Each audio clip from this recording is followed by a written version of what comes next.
Can it come before your prop? Just one question. Let's You hear get one it. game to be at this weekend. What game are you at? College football playoff. Well, does this weekend consider New Year's Day next Wednesday?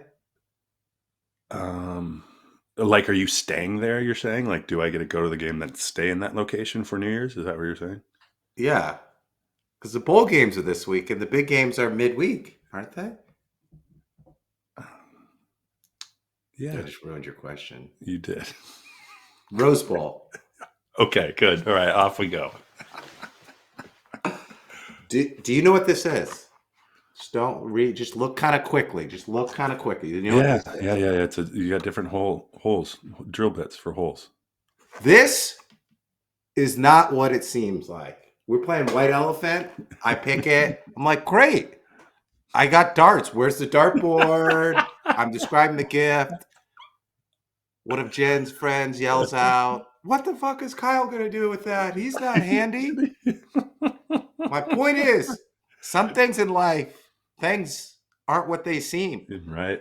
And last week in the college football playoff, the ACC was exactly what we thought it was. Blown out SMU. Clemson, Cade Klubnik was superhero. That was the only reason that game was close. Yep. The Big Ten is better than we thought they were. And the SC is probably a little worse than we thought, with Tennessee getting smoked. And what I'm saying is, in high leverage situations, people and things get exposed. I didn't know the difference between a dartboard and a drill bit. There you go. And I can't wait for this weekend of NFL and college football. I was reading somewhere where the viewership of NFL games is nearly double college football playoff when they were going head to head.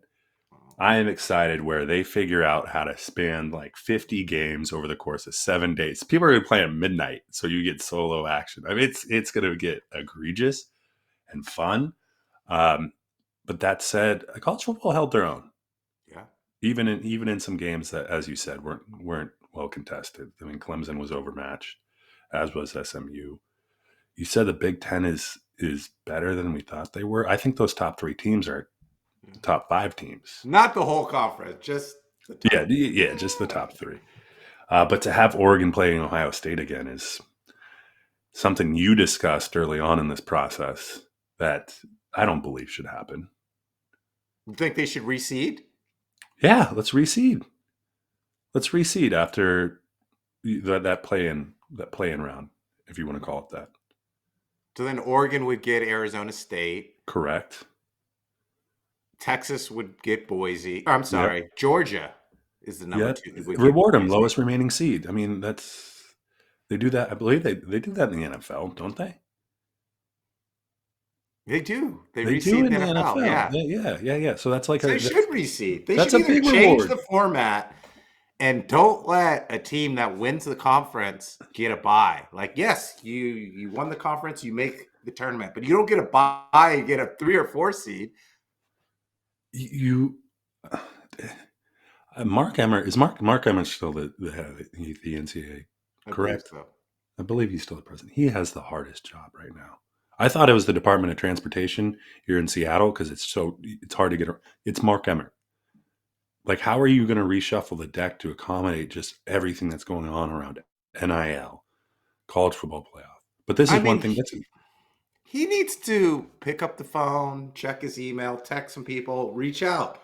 Hey, Roger Goodell, how do you handle playoffs? Exactly. Oh, we reseed.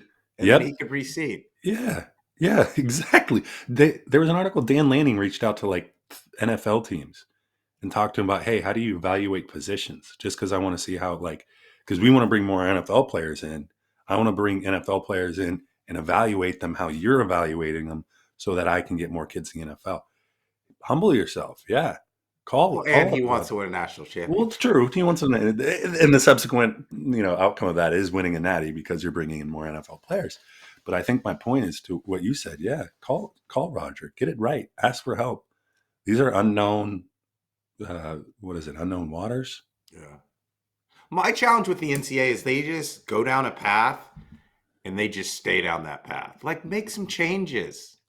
If you're heading west, maybe you should flip a U-turn and come back around and head east. Well, it takes legislation, it takes bills, it takes when you're talking about amateur athletes, but now it's pay to play. The transfer portal is a wild, wild west. There are no rules. There are no regulations. He hasn't done anything except payers can be played. Yeah, let's see how this pans out. Let's get to the games. Let's get to the show. Hello and welcome to Big Ben and K-Win. Each week we broadcast live on YouTube. If you're watching this live or on demand, drop your comments below. If you're following us on social media, drop your comments. We'll mention many of the great posts and clips from the past week. And if you're more of an audio podcast person, download, listen, subscribe, 5-star us. Give us some mentions there. I'm K-Win. He's Big Ben. Today we're going to talk about the college football playoff. Should Brock Purdy get paid? Should Geno get paid? Oof, Put up 6 points last night. And much, much more. Okay. Now I'm going to revisit my earlier question. Let's go. Okay, you get one game to be at, and you can only watch one game.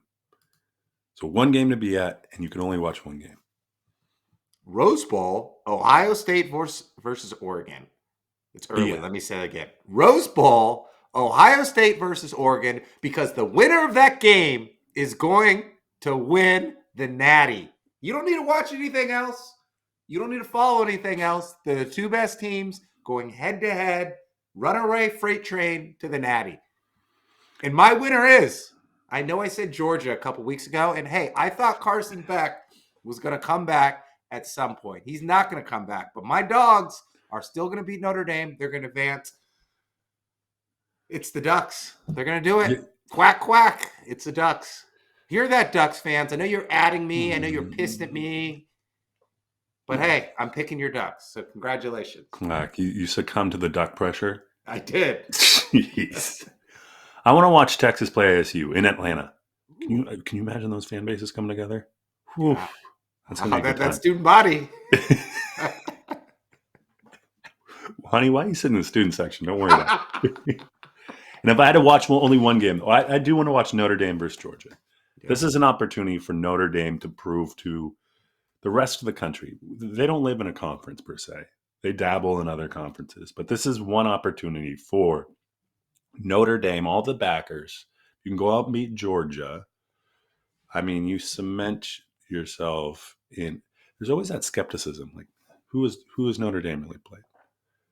And when you get beat by Northern Illinois, it's not really the best. But you have a chance to kind of silence the media on how good you are. That'd be one game, and it's a 10 a.m. game, I believe. That's nice. The game I wouldn't go see is Penn State against Boise. You're not going to Glendale? Not going to Glendale.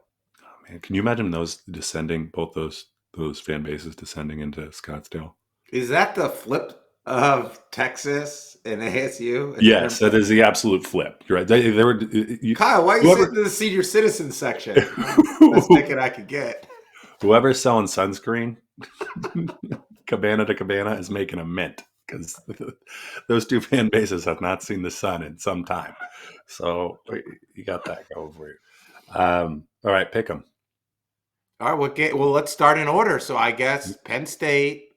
Let me get my bracket up. Penn State, Boise State's their first game. New Year's Eve. Yep. Penn State is an 11-point favorite. Is Boise State any better than SMU? That's what you have to ask yourself. Yes. Not much better. If Genty can run the ball and be successful, I know they're going to put 10 guys in the box, but if he can run the ball, it will slow the game down a little bit, give them momentum, maybe limit some of Penn State's offensive possessions. I mean, the problem with last week is Penn State got 2 touchdowns on pick sixes. Yep. And their offense, while good with Tyler Warren, I'm not sold on their quarterback. So give me Penn State in a close one. I agree with you. If you take those 2 interceptions off the board, it's a little bit of a closer game last week. And I think Boise State, they've rested. They're well rested. That's one thing they have going for them. So you can run the ball a little more and control the game. Just don't give it up. You're right. Just don't Don't lose the turnover battle. If you can go without a turnover, that's even better. Yeah. But you got the best player on the field probably on your team.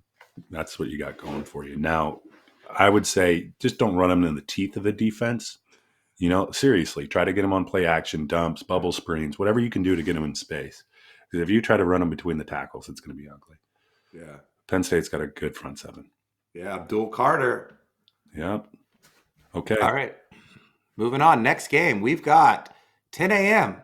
New Year's Day. Happy New Year's, Big Ben. Yep. We've got Texas versus Arizona State in the Mercedes-Benz. Wait for it. Chick-fil-A Peach Bowl. Ooh. So Arizona State comes in. Cam Scattaboo. He can run between the tackles. He can run outside. He can catch balls. He is everything to that Arizona State Sun Devils team. The quarterback transfer from, I believe, Michigan State. He can run the ball as well. Texas has to stop the run. Texas has to get physical with them. I like Texas in this game. Texas is a little bit banged up, but the problem with Texas is in my opinion, they can't play from behind, right? No. And they also can't go out there and score 30, 40 points because I don't think Quinn Ewers is 100% healthy. So they've got to do a lot what they did last week, and that's run the ball and then let Quinn Ewers play off the run the ball with a little play action. So give me Texas. I just think depth, all the 5-star, 4-star recruits, the physicality of their offensive and defensive line, and Texas has a great secondary that isn't going to have to do much but tackle Cam Scattaboo next week. So you wake up in the morning, what are you going to see right in the paper, right? Scattaboo shocks the Horns. And are you calling your shot? Yes, they're playing with house money. Listen, Arizona State is playing with house money. Like they shouldn't have been in the tournament at all. You get a first round bye, and then Scattaboo was the biggest thing coming into this, just with what he did in the Big 12 championship game. Texas is dinged up, like you said. Here's the alternative headline I could see: Manning saves Texas. Yeah. I could see that. Like Scattaboo, Arizona State gets up early. They can't stop Scattaboo. What do? You got to bring in Arch, and Arch leads them to victory. It's one of those two. Obviously it's one of those two. One of the two teams has to win, but I think two things can be true. I think A-State could win, and I think Arch could get in this game because A-State gets out to a lead, or Quinn Ewers, when he throws the ball, it's a lot of bad decisions. It's a lot of interceptions. I don't like the way he throws the deep ball, the short ball. I don't like his mobility. I think Arch gives him a better look. And I called it last week. In 2018, Tua replaced Jalen Hurts. At some point during this run or this early exit, we're going to see Arch Manning in the game. The last thing you want to do if you're Sark is to leave, let's call it money in your pocket, or a card unplayed, because if you do lose in this round to ASU without playing Arch, oh yeah,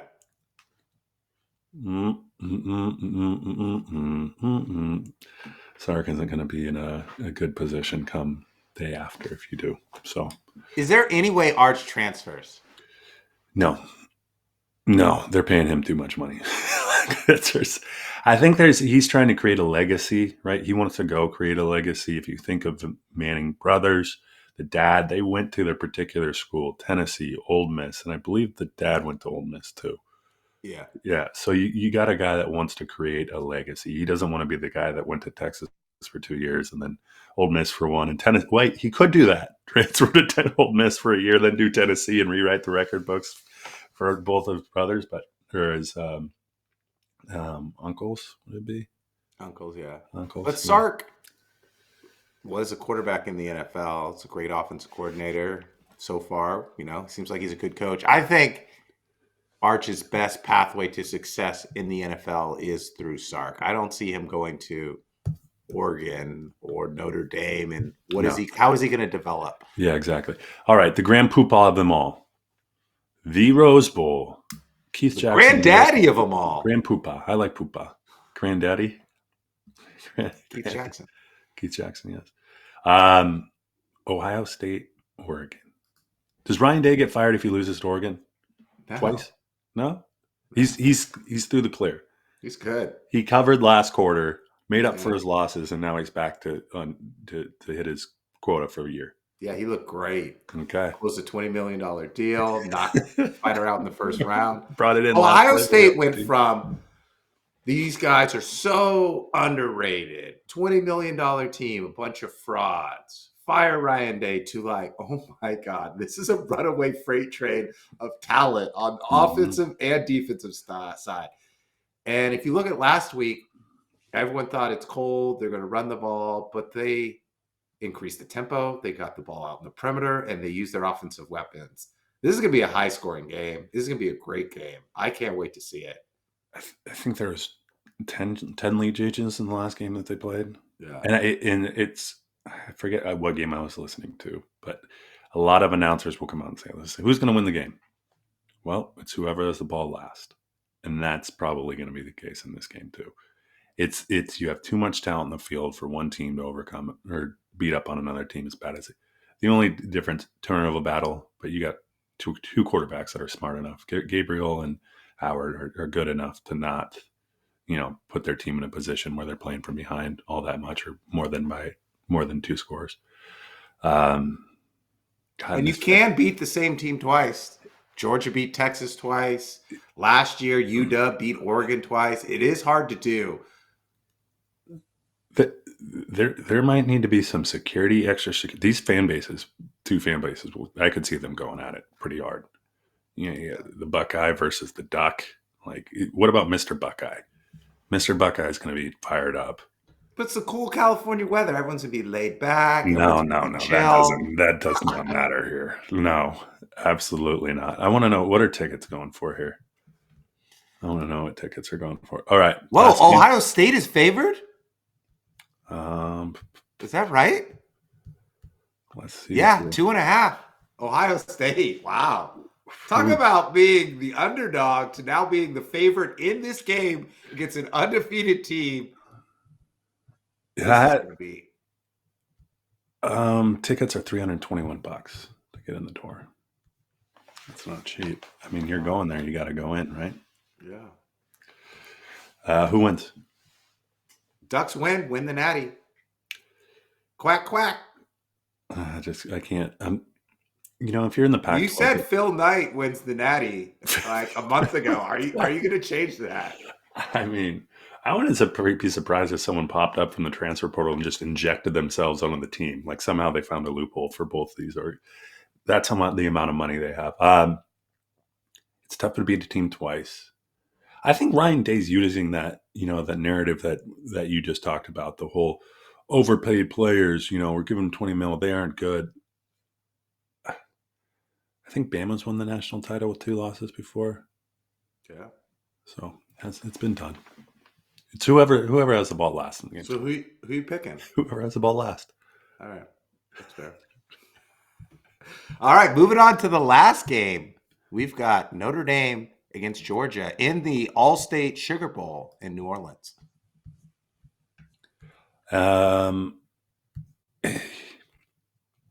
Give me Georgia. All right. All the critics say Georgia cannot stop a mobile quarterback.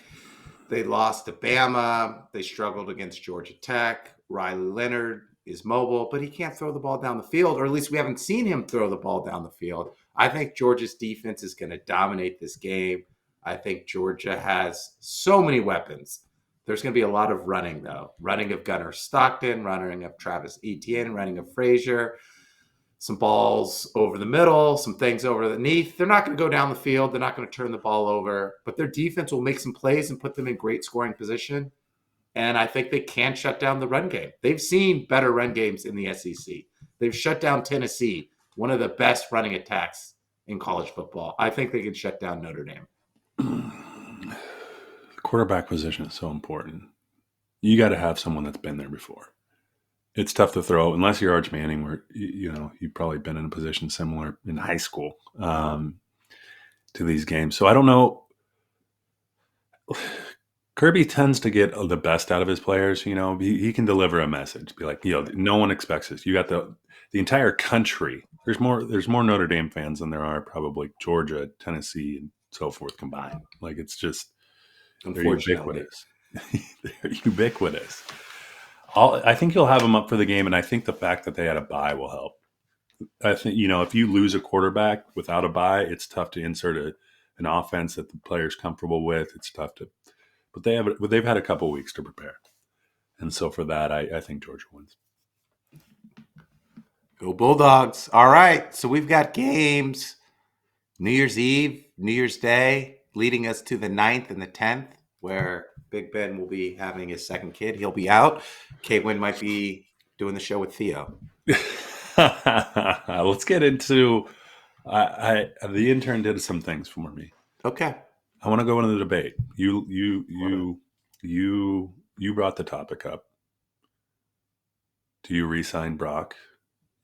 And I countered with, do you re-sign Geno? You start. I'm countering with the 19th highest paid NFL quarterback is Baker Mayfield, and he's averaging $30 million a year. So wait for it. The 20th highest paid quarterback is Geno Smith. He's averaging roughly, I think, like 20-ish million a year. So Geno is already going to get a raise, right? He's already going to go probably into the top 10, maybe top 7 highest paid quarterback. Will it be with the Seahawks, though? I think they need to sign him. Their opportunity is now. They have a young team. They've got DK. They've got Jigga. They've got a great backfield. I think they should sign Geno and pay him because the way it's looking now, the Seahawks will draft in the back half of the first round. If you let Geno walk, are you going to keep Sam Howell and have Quinn Ewers or Carson Beck as your franchise quarterback to win right now in the NFL? You might as well sign Geno. Okay, no. Here's why you don't. You're wrong, my friend. If the Seahawks, okay, so let's go back. I haven't seen you this fired up since Wazoo was in the college football race. Let's go back to 2022. Okay. Do you remember 2022? Seahawks got smushed by the 49ers in the wild card round. Oh, yeah. Barely made the playoffs. Yeah. That's been, over the past 3 years, that's Geno's best year. I'm looking at total QBR. Total QBR was 62.8. 2022 versus He's in a new offensive system. Hold on. 2023, 60.3 behind Minshew, number 14 in the league. Okay, so you're not even into top 10 quarterbacks still, right? This year, he's number 21 at 53.0. He has the most INTs, second most behind Mr. Purdy. Kirk Cousins. So he's got 15 interceptions. Purdy has 10 interceptions in a year, a few less games, but still that's 50% more. Where I'm going with this, he's trending down. And I don't see a hockey stick effect happening with Geno. I don't see a resurrection happening with Geno. We know who Geno is. Granted, he's got a new offense, but what we've seen this year is it's not an offense for Geno. So you move off of Geno, what are the Seahawks going to do? Sam Darnold. You're going to sign him? We're going to sign Sam Darnold. Listen, that would actually be a great signing. Exactly. He's 28. His trajectory is the opposite. Geno. If Geno is down and to the right, Sam is up and to the right. We've seen what he can do. We just saw firsthand what he could do with the Seahawks. And I wouldn't say there's that much difference. Now, Justin Jefferson, Addison, you take DK and JSN, they're pretty much, I would give the edge to the Seahawks receivers versus the Vikings. So Sam Darnold. Better running game. Right. And you can do it up front. You got Charbonnet, Walker's down, but come back with Sam Darnold. What are you going to pay Sam? Pay him whatever you're going to pay Geno. So Geno's at 25. He'll probably ask for 35 to 40. Yeah, say no thanks. And you go talk to Sam and say, Sam, you willing to take $1 less? Because we believe you're a better quarterback in this system. Maybe not even the system. We just believe you're a better quarterback, period. And I think Sam's demonstrated that this year. You can't continue to pay a guy that's obviously regressing and hope he hockey sticks. It just doesn't happen. There isn't a resurgence. We've seen it with Aaron Rodgers. I mean, we saw it with Kirk Cousins. Exactly. These guys, as you get older, you generally, unless you're Tom Brady, you're an anomaly, you don't effectively come back into a state of just playing your best ball all of a sudden. Yeah. Brett Favre, it's not like fetch where you throw it and it comes back. Like once those stats go away, they don't come back. No, it's you don't hit the fountain of youth. So why continue to funnel money into Geno? right? Like and if you got a new offensive system, you obviously have had a year to see that it doesn't work with Geno in it. Yeah. So why continue to try to square peg round hole? I like That's it. my whole thing. You look at the data, and Geno's not trending in the right direction. Make a change. The Vikings probably would be. They probably don't want to play. They probably believe that it's a plug and play type position. Yeah. They got JJ McCarthy. I mean, it's not as though you're going to get him cheap, but Geno wouldn't be cheap at this point either. Let him walk. Let him walk. All right, well, let's bring this full circle. Let's come down to the Bay Area. Brock Purdy. Who would you rather have at quarterback? Kirk Cousins, Brock Purdy, or Sam Darnold? I think that's the, what do they say? It's the, not the trouble, you know. It might be the trouble. It's not the trouble. That's not the Devil, same. you know? The devil, you know. Yeah, I think it's the devil, you know, in Brock Purdy. I think, yeah, not Kirk Cousins. Shanahan can't fix him? He'd probably try for 2 years and it wouldn't amount to nothing. That's my opinion. You've had Darnold there before, right? He knows the system. Bring them all three in. Let it compete. I don't know. I think Darnold's a great fit for the Niners, too.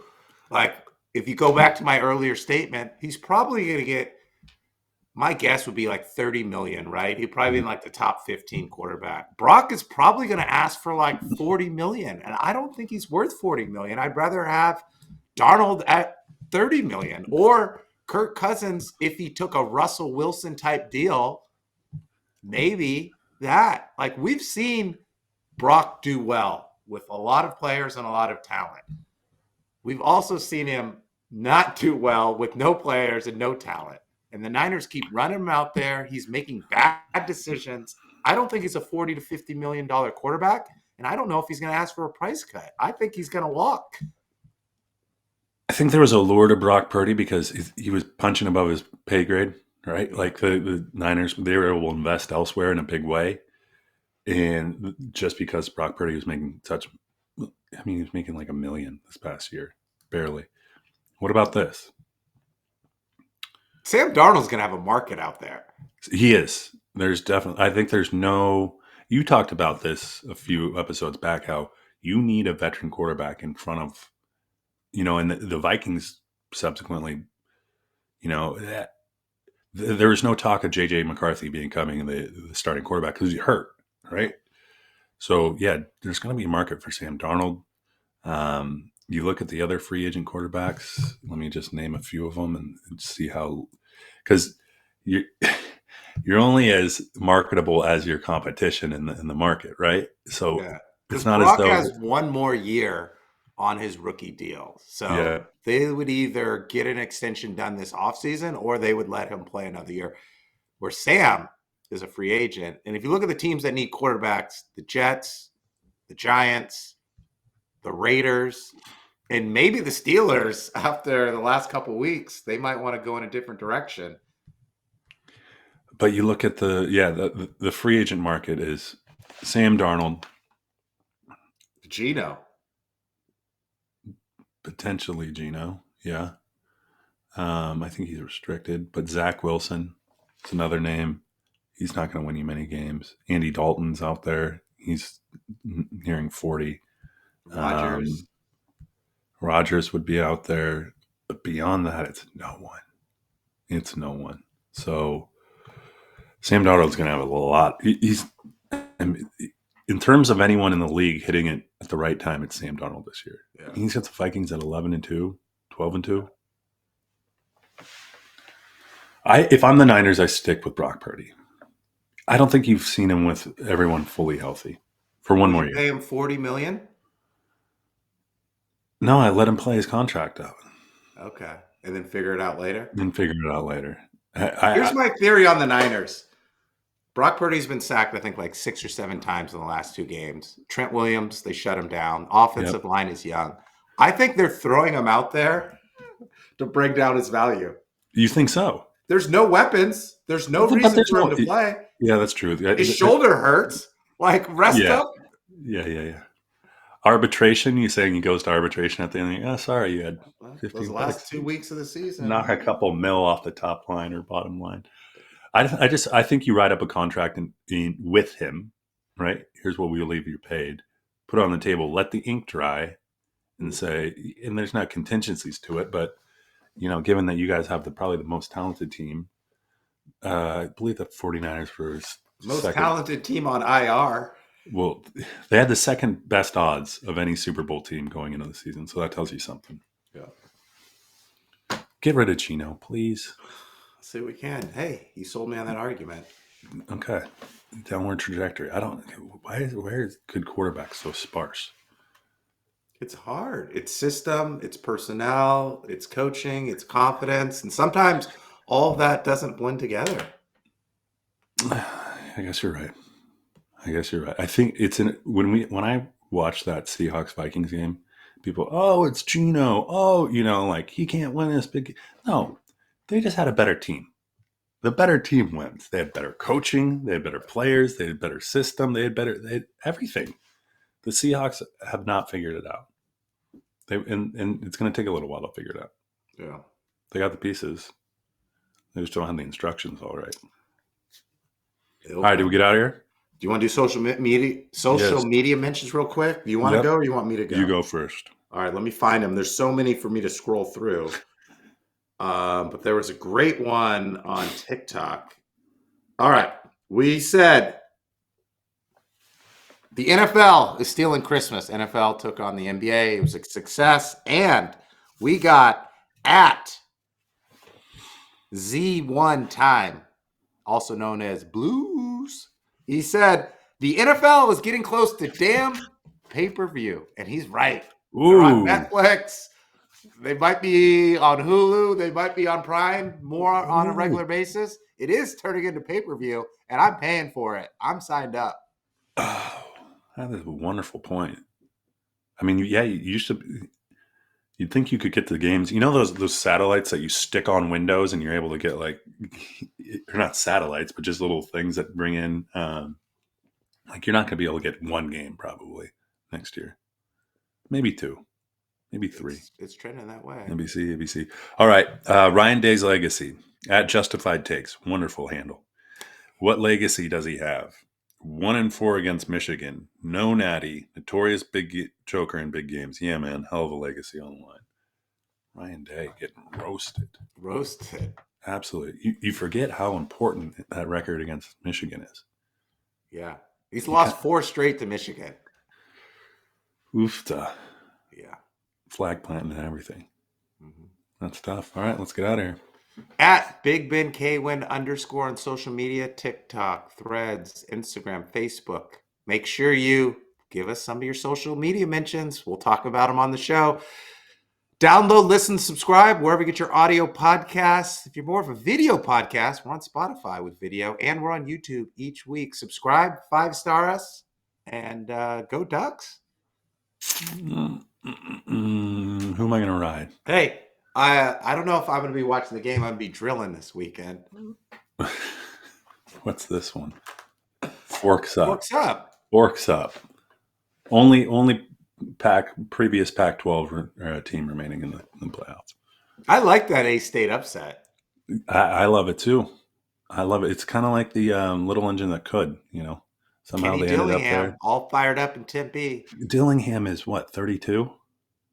Yeah, right around there. Well done, buddy. Legacy Lord. Kenny Dillingham. Well done. A-State wins. Meet me in Tempe. What are we going to go hang out with all the Penn State, Boise State fans? Boom.